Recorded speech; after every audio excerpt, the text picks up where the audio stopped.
आपण पाहत आहात नाशिक खबर न्यूज, जनतेचे हक्काचे व्यासपीठ। स्टार रेट प्रस्तावावर प्रशासनाची माघार, महासभेत घोटाळ्याचा आरोप, रस्त्यांच्या प्रश्नांवर स्वतंत्र महासभा जाहीर। नाशिक महानगरपालिकेच्या विशेष महासभेत शुक्रवारी स्टार रेट प्रस्तावावरून जोरदार खडाजंगी झाली। डांबराच्या वाढलेल्या दरामुळे ठेकेदारांना निविदेतील दरापेक्षा अधिक रक्कम देण्याचा प्रस्ताव प्रशासनानं अखेर मागे घेतला। या प्रस्तावाच्या प्रक्रियेत गंभीर अनियमितता झाल्याचा आरोप नगरसेवकांनी करत महासभेत प्रशासनाला धारेवर धरले। ज्येष्ठ नगरसेवक गुरमीत बग्गा यांनी या विषयावर प्रशासनाची पोलखोल करत स्थायी समितीनं मंजुरी दिलेल्या डॉकेटवर शहर अभियंत्यांची स्वाक्षरी नसल्याचा मुद्दा उपस्थित केला। तसेच स्थायी समितीची मंजुरी झाल्यानंतरच ठेकेदाराकडून स्टार रेटची मागणी करणारी पत्रे घेण्यात आल्याचा दावा करत त्यांनी पुरावेही सभागृहात सादर केले। ठेकेदारांनी मागणी करण्यापूर्वीच त्यांच्या मागणीचा उल्लेख प्रशासनाच्या नोंदीत करण्यात आल्यानं संपूर्ण प्रक्रियेवर संशय निर्माण झाल्याचं त्यांनी सांगितलं आहे। बग्गा यांनी 58 कामांसाठी 39 ठेकेदारांनी अनामत रक्कम भरल्याचं सांगत आता प्रस्ताव मागे घेतल्यास त्यांची अनामत रक्कम परत दिली जाणार का, असा सवाल ठेकेदारांवर अन्याय झाल्याचा आरोप त्यांनी केलेला आहे। दरम्यान भाजपाचे नगरसेवक दिनकर पाटील आणि शिंदे सेनेचे गटनेते अजय बोरस्ते यांच्यातही शाब्दिक चकमक झाली। शहर अभियंता आणि पाठपुरावा विभागातील अधिकाऱ्यांच्या बदलीच्या मुद्द्यावर दोघांमध्ये आरोप प्रत्यारोप झाले। महापौर हिमगौरी आडके यांनी हस्तक्षेप करत दोघांनाही वैयक्तिक आरोप टाळण्याचे निर्देश दिले। दुसरीकडे शहरातील रस्त्यांच्या दुरवस्थेविरोधात ठाकरे गटाच्या नगरसेवकांनी सभागृहाबाहेर आणि नंतर सभागृहातही फलक हातात घेऊन घोषणाबाजी केली। शहरातील खड्डे, अपघात आणि पावसाळ्यातील गैरव्यवस्थापनाचा निषेध करत त्यांनी स्वतंत्र चर्चेची मागणी केली। या मागणीची दखल घेत महापौर हिमगौरी आडके यांनी शहरातील रस्त्यांच्या प्रश्नावर लवकरच स्वतंत्र महासभा बोलवण्यात येणार असल्याची घोषणा केली। त्यानंतर ठाकरे गटानं आपले आंदोलन स्थगित केले। स्टार रेट प्रस्तावामुळे महापालिकेची प्रतिमा मलिन झाल्याचा आरोप समीर कांबळे, शाहू खैरे, सुधाकर बडगुजर आणि अजय बोरस्ते, राहुल दिवे, भागवत आरोटे, श्याम बडोदे, गटनेते अजय बोरस्ते, चंद्रकांत खोडे, शाहू खैरे, रुपाली निखळे आणि संध्या कुलकर्णी यांनीही केला। या संपूर्ण प्रकरणात कोट्यवधी रुपयांचे आकडे कसे ठरविण्यात आले, संबंधित अधिकाऱ्यांवर कारवाई का झाली नाही आणि या निर्णयामागे नेमके कोण आहे याची सखोल चौकशी करण्याची मागणीही सदस्यांनी महासभेत केली आहे।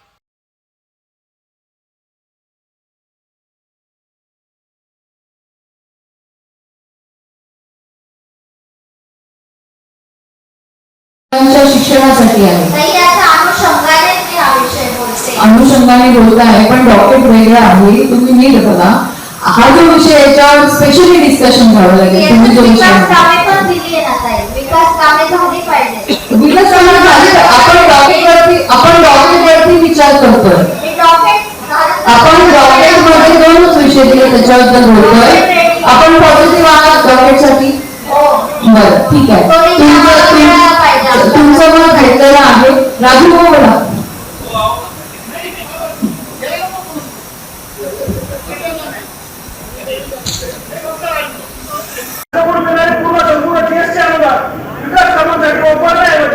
पालिकेत अंतर्गत बघा आणि वाटेला असताना खर्च भागवण्यासाठी तयार करावा लागत आहे। आपण जर बघू, अध्यक्ष महोदय, मागील 5 वर्षामध्ये असतानाचा जो काही खर्च जमा केला आहे तो अपयश आलेला आहे। प्रपत्र आपण बघू 7 नंबर, पान नंबर 34 असताना खर्च टक्केवारी बघा। अध्यक्ष महोदय, सन 2021-22 मध्ये हा खर्च जो आहे 36.27% होता असताना। त्यानंतर 2022-23 मध्ये हा 44.19% वर गेला आहे। त्यानंतर 2023-24 मध्ये तो खर्च डायरेक्ट 45.55% झाला आहे। त्यानंतर 2025-26 मध्ये जुलै मध्ये 51.31% वर गेला आहे।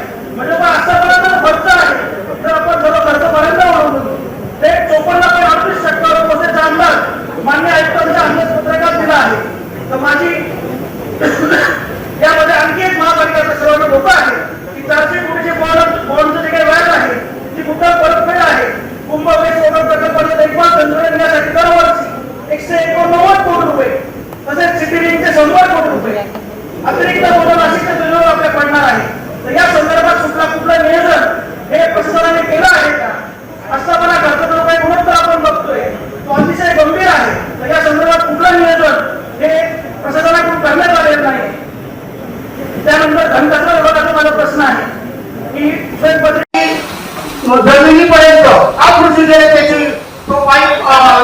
गुंड फुलवायची फिलिंग करत असतो आणि त्याच्यानंतर आपण बॅक फिलिंग जे आहे ते त्याची प्रोसिजर अशी आहे की सर्वसाधारणपणे 200 ते 300 मिलीमीटर आपण त्याच्यावरती बॅक फिलिंग करतो आणि त्याचं कॉम्पॅक्शन करतो. त्यानंतर त्याचं field dry density FDD test जी आहे ती आपण घेतो आणि त्याच्यानंतर मग पुढचे लेअर करतो. आणि ही फील्ड ड्राय डेन्सिटीची जी टेस्ट असते ती 95% निर्धारित केलेला. त्याप्रमाणे ग्रेड 1 ग्रेड 2 आपण खडीकरण करतो आणि त्याच्यानंतर मोटरीकरण करण्याकरता आपण MPM ची मॉडिफाईड पेनिट्रेशन मेगाडॅमची आपण कामं केलेली होती. तर हे सर्व केल्यानंतर सुद्धा आपल्याला सेटलमेंट जे आहे आपले 95% कॉम्पॅक्शन होतं आणि 5% ते नॅचरल कन्सोलिडेशन होत असतं. यावेळी जो 3 दिवसाचा प्रचंड पाऊस पडलेला आहे त्यामुळे प्रभाग असे तरी का जिथे राखीव लोकसंख्या जास्त आहे म्हणून ते प्रभाग राखीव झालेले, परंतु पूर्ण शहरामध्ये मागासवर्गीय वस्त्या आहे. तर माझी एक विनंती अशी आहे काहीतरी एक पॉलिसी आपण ठरवायला पाहिजे, कारण सर्वच मागासवर्गीय वस्त्यांमध्ये हा निधी खर्च व्हायला पाहिजे. सर्वच मागासवर्गीय लोकांना या निधीचा लाभ व्हायला पाहिजे.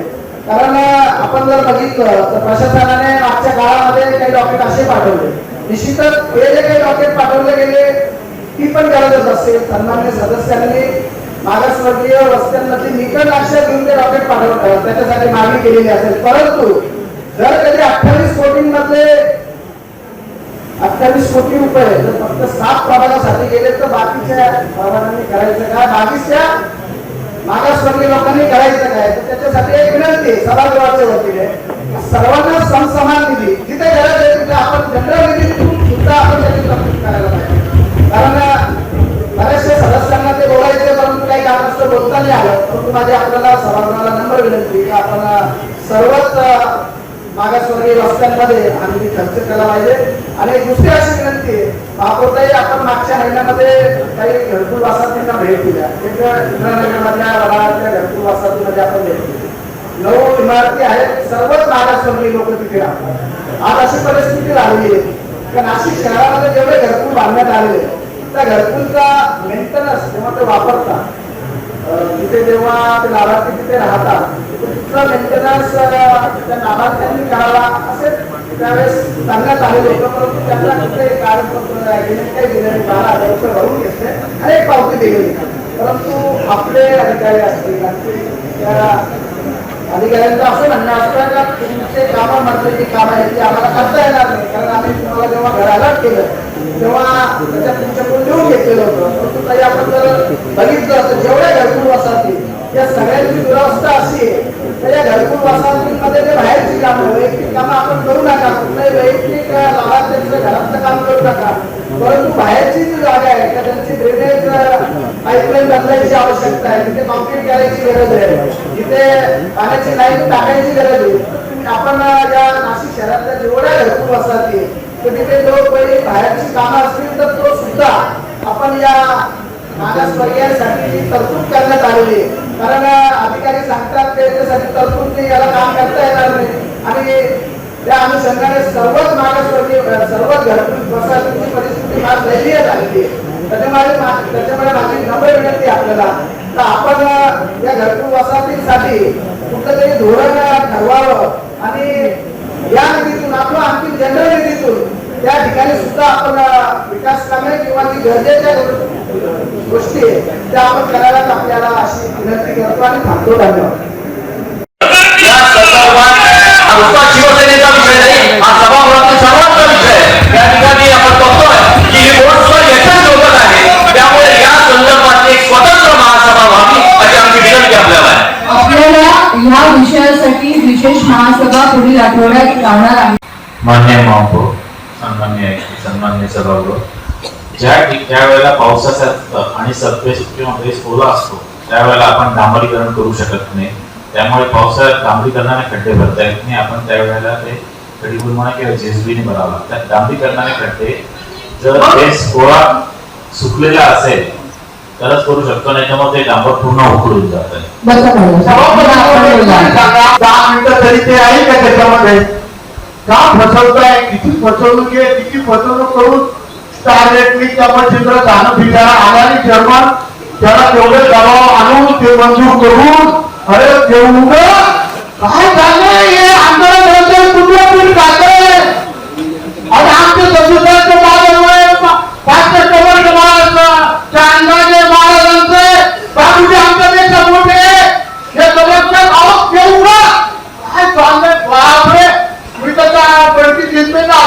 बंद करीन, त्याचा बातम्या वाचल्या, श्वेतपत्रिका दिली, मी मागणी करणार त्या विषयावर एसआयटी नियमन, या 5 रुपयांची एसआयटी नियमन चौकशी करा. अरे काय चाललंय, किती फसवणूक आहे. आम्हाला दुःख वाटतं बा, सभापती मला दुःख वाटतं. तुम्हाला काय निर्णय घ्यायचा पण आम्ही या पापात सहभागी नाही. जिथं जिथं आर्थिक नुकसान होईल त्याच्यात अजिबात नाही आम्ही. आणि मी मला वाटतं दैनिकांनी लिहिलं, तुम्हाला मी पत्र दिलं, त्या स्टार रेट बाबत चुकीचा निर्णय झाला, महापालिकेचा चुकीचा निर्णय झाले. मला अजून एक सांगा, स्टार रेट आता तुम्ही ज्या वेळेस किती विषय होते तेवढा एक विचारा. स्टार रेट किती विषय होता? स्टार रेटचा जो विषय स्टँडिंग वर गेला होता हा धोरणात्मक निर्णय आहे, पण तरी ज्या कंत्राटांमुळे मला असं वाटतं त्यांनी सांगितलेलं आहे, पण तरी एकदा मला ऐकून नाही आलं. ज्या कामांचे अध्यादेश अद्यापर्यंत वर्क ऑर्डर झालेले नाहीत, जे टेंडर प्रोसेस मध्ये आणि जे पुढे टेंडर मध्ये येणार आहे अशा कामांना आपण स्टार. म्हणजे आता तुम्ही अजून किती विषय म्हणजे पूर्ण झालं 5 वर्ष आपण विचारतो बाबा. नाही, जे जे पुढे टेंडर निघतील त्यासाठी ते 1000 कोटींचे विषय त्याच्या सगळ्यांना टार्गेट द्यायचे का? फक्त बांधकाम नाही का इतर पण आहे? फक्त बांधकामचा विषय आहे. अच्छा, बाकीचं काही भाग आहे तुमचं भाग चांगलं झालं. आवाज जेव्हा डिझेल पेट्रोलच्या भावाचा तेव्हा सुईपासून भावाचा जवळ मागायचे. काय झालंय मला तर वाटतं सभापती महोदय, मला युटिलिटीची जी कामं आहे त्या बाबत मी पत्र दिलेलं आहे. किती कामं आहे ती युटिलिटीची आणि ती कामं पूर्ण झाली का? आता बरोबर आहे, पर्टिक्युलर मला ती केस माहित नाही. मी पर्टिक्युलर सांगताय संघाने माहिती समजून घ्या. तुम्ही मीटर नारू नुसतं नाहीये, तुम्ही म्हटले 5% मीटर झाले म्हणजे गावाला हाहाकार मारून टाकले. असं बोलू नका. 5% कदाचित नारू नुसतं 5 वर्ष 4 वर्ष बिलं दिली नाही, आपल्याला स्टाफ नव्हता आणि बिलं दिली नाही. आणि मला वाटतं ही एजन्सी घ्यावी म्हणूनची तयारी होती, स्पष्ट आरोप करतो. आणि ते बिलं दिले नाही आणि नंतर त्या एजन्सीने जाऊन त्याला रिडिंग घेतलं. तो त्यांचा डिफरन्स आहे. मीटर नारू नुसतं नाहीये म्हणून आपलं नारू नुसतं म्हणून नाहीये. तुम्ही इतकं मोठं विधान केलं 95% या गावातले मीटर वाजलाय होतात आम्ही. तसं नाही, आपण बिलं दिलेली नाही, आपला जो स्टाफच नव्हता आणि एवढ्या बिलं बोला पण 5% फक्त आपलं आपण कमर्शियल सोडून प्रत्येकाला ऍव्हरेज दिलं. तुम्हाला पाहिजे आता बोला संगम देवेंद्र, इथं तुम्हाला कॉम्प्युटर काढून दाखवतो मी तुम्हाला. आणि आत्ता तुम्ही रिडिंग घेऊ, बरोबर ना तुझं, आत्ता रिडिंग घेऊ तुम्ही दिलं दिली. हा डिफरन्स. दुसरा मुद्दा असा आहे, ठेकेदार कोण आपण केला कोणाला इंटरेस्ट नाही. प्रश्न असा आहे की कुठलाही ठेकेदार अपॉइंट करताना त्याच्याकडे प्रॉपर्टीज आहे आणि आपला स्टाफ जो आहे 80 ते 100च्या घरामध्ये आपला स्टाफ काय तो आज आपल्याकडे नाही. म्हणून आपण 2 वर्षापूर्वी काय करत होतो की ऍव्हरेज जेवढं कनेक्शन होतं त्या कनेक्शनच्या अनुषंगाने आपण बिल देत होतो, आपण त्या पद्धतीने बिल देत होतो. पण मागच्या वर्षापासून आपण एजन्सीची नियुक्ती केली आणि एजन्सी नियुक्ती करत असताना एजन्सीचा जो रिपोर्ट आहे तो फक्त मी आपल्याला वाचून दाखवतो होता. तर 2,40,000 कनेक्शन आपल्याकडे होते. त्याच्यापैकी वर्किंग मीटर जे होते 74,463, रिडिंग नॉट व्हिजिबल 31,457, ज्यांचं मीटर अंडरग्राऊंड आहे म्हणजे आपले कर्मचारी गेल्यानंतर ते व्हिजिबल नव्हतं असे जवळपास 20,546. डोअर लॉक समजा एजन्सी गेली आणि त्यांना मीटर दिसलं नाही असे जे मीटर होते ते 18,578 होते. कॅनॉट टेक पिक्चर म्हणजे त्या संबंधित डिस्प्लेवर काहीतरी धूळ वगैरे आली असेल त्याच्यावर पिक्चर घेऊ शकले नाही. असा टोटल हा 2,40,170चा आकडा आहे. आता सन्माननीय सदस्यांनी जो काही मुद्दा मांडलाय पर्टिक्युलर त्या केसच्या संदर्भामध्ये मी उपायुक्तांनाही सांगतो की ह्या पद्धतीने जर का समजा ऍव्हरेज पेक्षा दुप्पट तिप्पट जर मीटिंग त्याचं जर रिडिंग आलं असेल आणि त्याला तेवढी पट्टी आली असेल तर ती पूर्ण चार्जिंग एकदा आपण तपासून प्रॉपर्टी टॅक्स मध्ये आम्ही मॅडम आम्ही सांगितलं होतो आणि 2011-12ची गोष्ट असेल, 9-10ची गोष्ट असेल. उमाळे म्हणून आपल्याकडे त्यावेळेस बसा तुम्ही.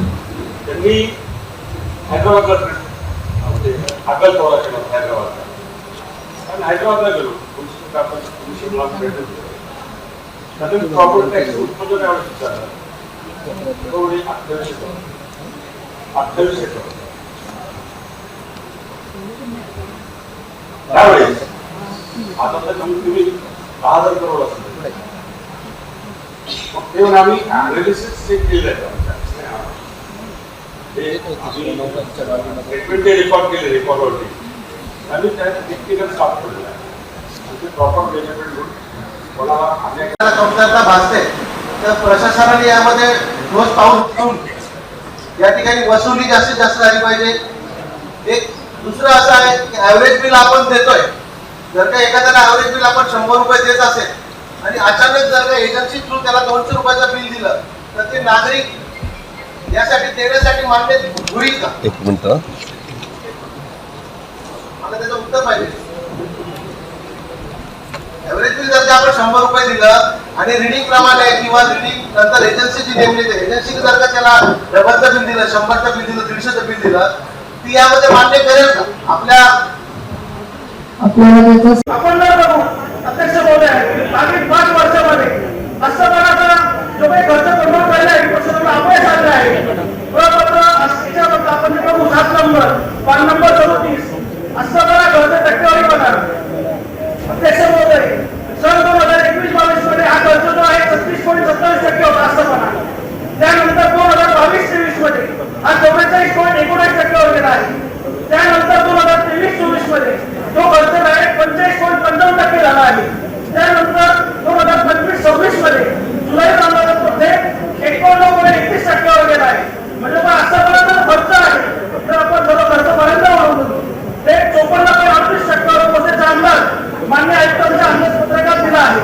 तर माझी यामध्ये आणखी एक महापालिकेचा सर्वांना धोका आहे की 400 कोटीचे बॉन्डचं जे काही व्याज आहे ती मुद्दा परतफेड आहे.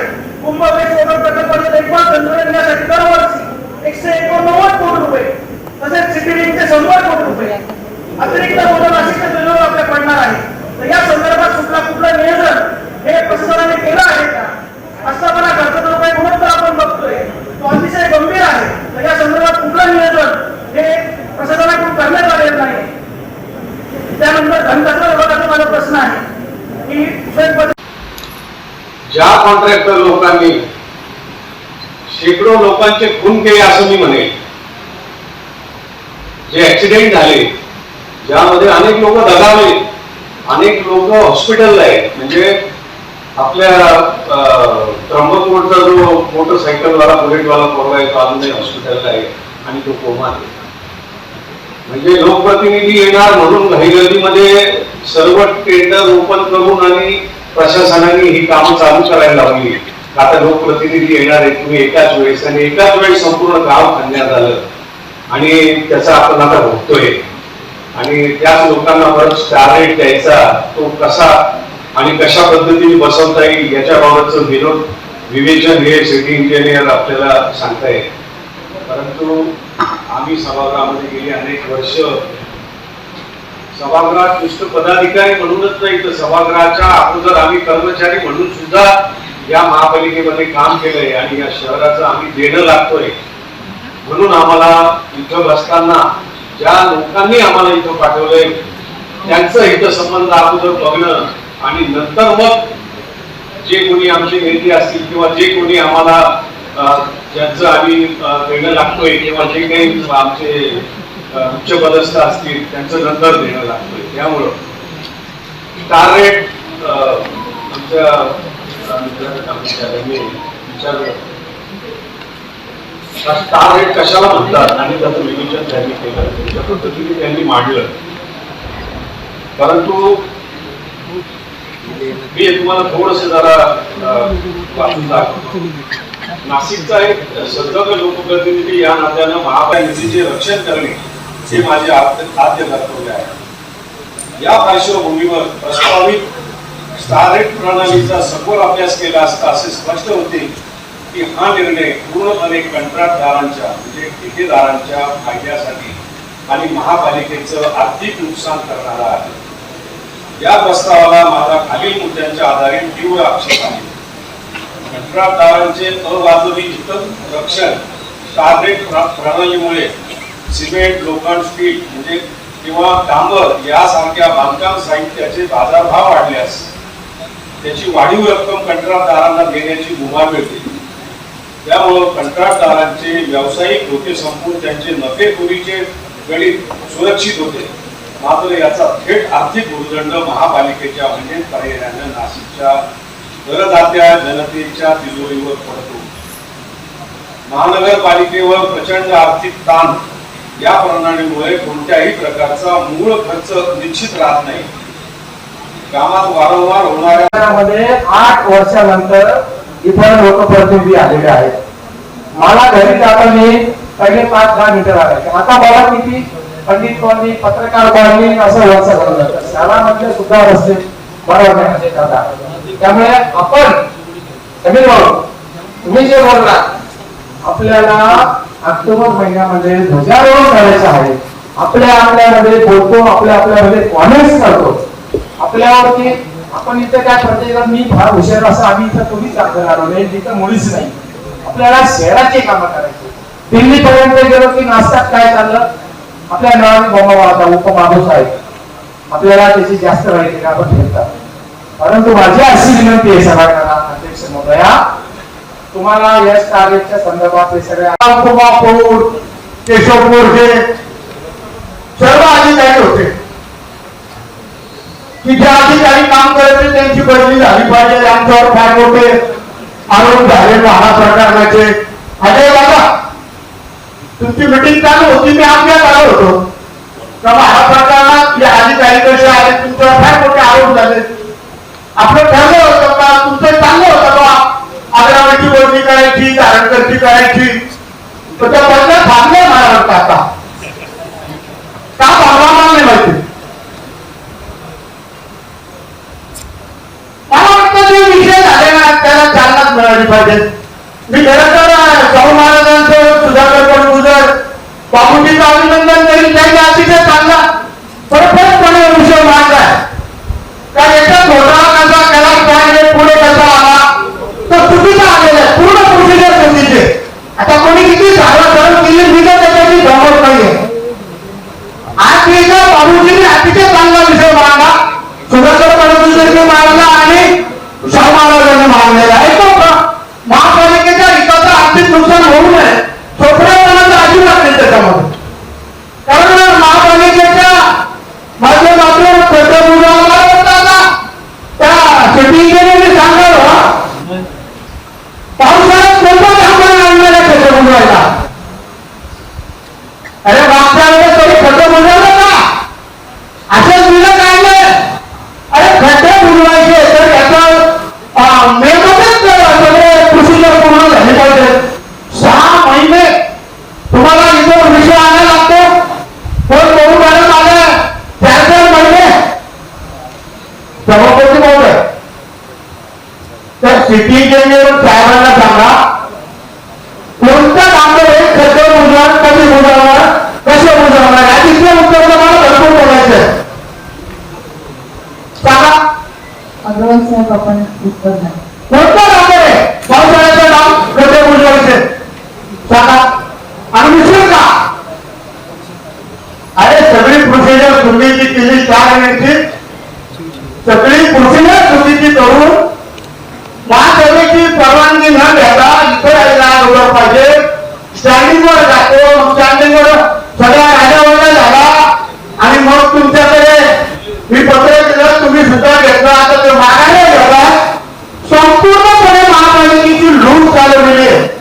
कोण म्हणतो महापालिकेचा विकास होऊ नये.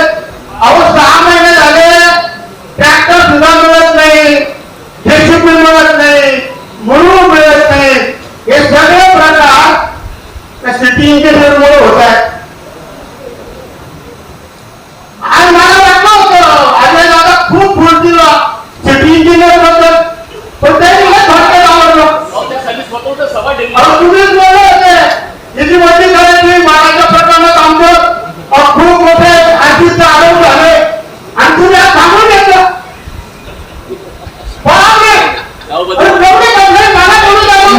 एक मिनिट अण्णा एकच मिनिट वैयक्तिक किती काही आपला जो मुद्दा आहे तो आपण उपस्थित करा. वैयक्तिक विषय इथे घ्यायचा नाही. ठीक आहे ना, नंतर बोलू बोला. मी ऐकलं तर बोलून बोला. या पद्धतीने बोलणं चुकीचं आहे.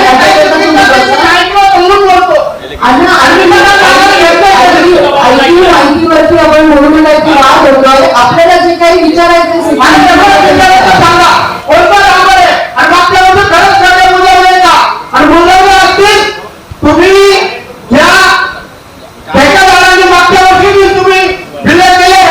मागच्या वर्षी पण खूप खड्डे पडले. सगळे सर खड्डे घालते. पूर्ण बातम्या ज्या ठेकेदारांनी मिळतात त्याच्याला ठेकेदार सभापती महोदय यांनी सांगावा की त्यांनी एवढे खड्डे बुजवले. अहो तुम्ही आम्ही जर पुढचा प्रश्न विचारला ना तुम्हाला त्यांनी बरोबर कुठून गाडी आणली, कुठून मटेरियल आणलं, तेवढं कामं खरं विकत घेतलं होतं का, तेवढी खरी घेऊन घेतली का, त्याची माहिती वाटून का, असा प्रश्न काढू सांगा कोणतं कामाचं सांगा बरं. आपण जे काही अहो आता पाच आहेत खड्डे बुजवायचे ना, सगळ्यांचं म्हणणं आहे. आज आपण बांधलेले सांगायचे कोणतं काम आहे. एक मिनिट अण्णा मी बोलते कसं आपण साहेबांना की तुम्ही नदीची जी सुरक्षा व्हावी आहे ती कधी बांधणार आहे.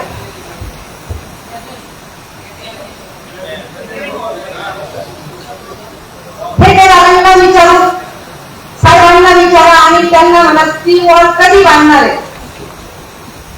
काही आपण नियोजन केलं असेल तर सभागृहाला सांगा. मान्य महापौर, मान्य उपमहापौर, मान्य आयुक्त, सन्मान्य सभागृह, नदीच्या अलावमध्ये ज्यांना फ्लड झालं होतं किंवा ते बुद्धी झाले त्यानुसार गॅबेन वॉल बांधण्यासाठी बऱ्याच ठिकाणून आम्हाला डिमांड आलेले आहे. तर आता आम्ही त्या ठिकाणी सर्वेक्षणासाठी मान्य आयुक्त सगळ्यांनी आदेश केला आहे. सर्वेक्षणासाठी एजन्सी आपण करून ज्या त्या ठिकाणी नंदिनी लेवलचे डिफरन्स आहेत ना त्या त्या ठिकाणी त्या मोठ्या सर्व ठिकाणी गॅबेन वॉल बांधण्यासाठी प्रपोजल तयार करून मंजुरीसाठी पाठवतात. पण लवकरात करा आणि ठेकेदारांकडनं त्यांचा मोबदला तर किती दिवसात देणार आहे तुम्ही. ज्यांची जी खूप नुकसान झालेली आहे आपण ती कधी भरणार आहे. ठेकेदारांना ऑलरेडी दंड केलेला आहे. पण मग कधी ते आम्हाला या विषयावरती आपण यांना हा मुद्दा झाल्यावरती निवडून आपण कसा अग्रवाल जातो. आपला मुद्दा दोन मुद्दे आपण सभागृहाला कळाले, प्रशासनाला पण कळाले. खूप वेळ हात वरून करून आता बोलण्याची संधी दिली त्यामुळे तुमचं खूप खूप धन्यवाद.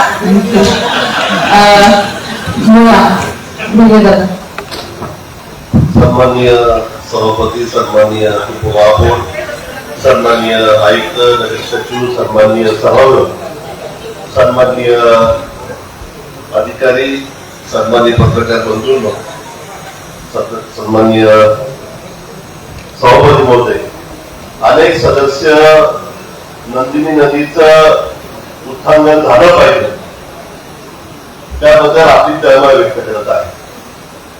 चंद्रू नारायण त्याला सुरुवात केली, अजिंक्य सारेंनी त्याच्यामध्ये सांगितलं, नदी नाल्या त्याच्यात येत आहे, संध्याताईंनी सांगितलं, हेमलताईंनी सांगितलं आणि सर्व सदस्यांची इच्छा आहे की नंदिनी नदीचं उत्पादन झालं पाहिजे, सुंदर झाली पाहिजे. पूर्वी जसं पाणी वाहत होतं तशी नदी झाली पाहिजे. या सभागृहामध्ये सर्वच जण गिरीश भाऊंचं कौतुक करत आहे आणि म्हणून मी सुद्धा गिरीश भाऊ महानगराचं या निमित्तानं कौतुक करेन की त्यांनी सुद्धा नंदिनीच्या बाबतीमध्ये एक चांगला पुढाकार घेतला. परंतु सभापती महोदय, नंदिनी नदीला खाट करण्याचा काळ प्रशासन करत आहे असा माझा स्पष्ट आरोप आहे. आपण सगळ्यांची तळमळ, राशीकरांची तळमळ आहे. ज्यावेळेस एसटीबी प्लॅनचा डीपीआर झाला, सभापती महोदय, आता बरोबर आहे, पर्टिक्युलर मला ती केस माहित नाही, मी पर्टिक्युलर सांगताय समजून घ्या. तुम्ही मीटर नारू नुसतं नाहीये, तुम्ही म्हटले 5% मीटर झाले म्हणजे गावाला हाहाकार मारून टाकला असं बोलू नका. 5% कदाचित नारू नुसतं 5 वर्ष 4 वर्ष बिलं दिली नाही, आपल्याला स्टाफ नव्हता आणि बिलं दिली नाही, आणि मला वाटतं ही एजन्सी द्यावी म्हणूनची तयारी होती, स्पष्ट आरोप करतो. आणि ते बिलं दिले नाही आणि नंतर त्या एजन्सीने जाऊन त्याला रिडिंग घेतलं. तो त्यांचा डिफरन्स आहे. म्हणजे मीटर ना दुरुस्त नाही आहे म्हणून आपलं ना दुरुस्त म्हणून नाहीये. तुम्ही इतकं मोठं विधान केलं 95% या गावातले मीटर बंद आहे, होतात आम्ही तसं नाही. आपण बिलं दिलेली नाही, आपला जो स्टाफच नव्हता आणि एवढ्या बिलं बोला दादर 5% फक्त आपलं आपण कमर्शियल सोडून प्रत्येकाला ऍव्हरेज बिल दिली. तुम्हाला पाहिजे आता बोला संगम देवेंद्र तुमच्या तुम्हाला कॉम्प्युटर काढून दाखवतो मी तुम्हाला.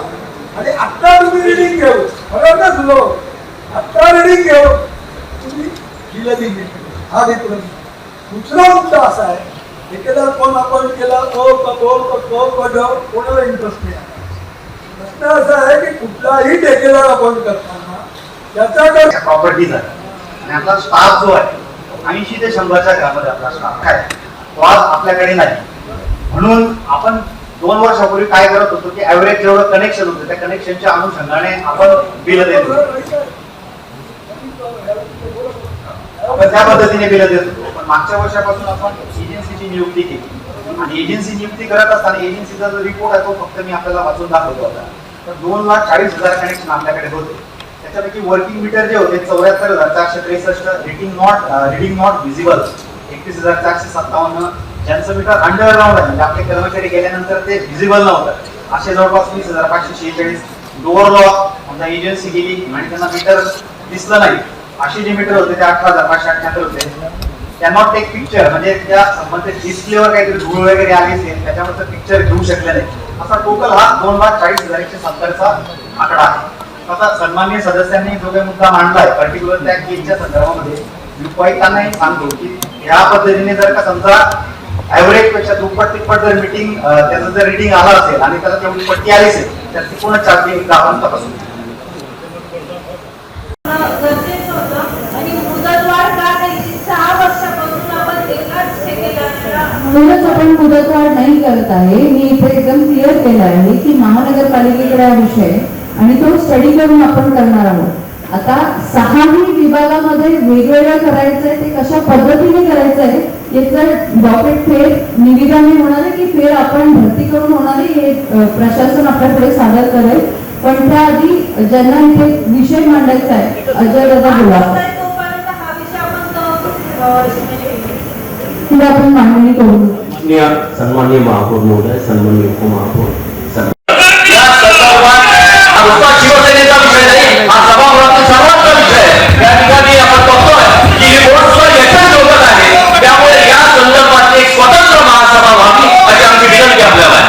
आपल्याला ह्या विषयासाठी विशेष महासभा पुढील आठवड्यात लावणार आहे. मुकेश थांबा.